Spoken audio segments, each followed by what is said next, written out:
Mana. Şu attım. Katkıda yoğurdu şu attım. Yana tushib ketyapti. Nima sepdingiz? Kul. Kul sep, kul sepdilar mana. Şimdilik yapıyorum. Görüyorum. Hangi yukarıdan şu attım. Ben bir adet koyup ben tamamlattım. Öyle.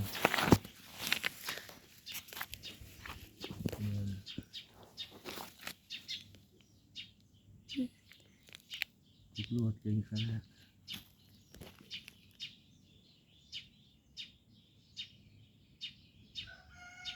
Ba'zilari o'lyapti. Bunu kaç geçiyor? Teparada ne? Teparada. Tepadagilar hali tushmayapti lekin. O'sha ko'rsatgan tepalarni. Ayetlar ko'p joylar ko'rsatgan. Hadi bo'ldi o'chirish ko'rish.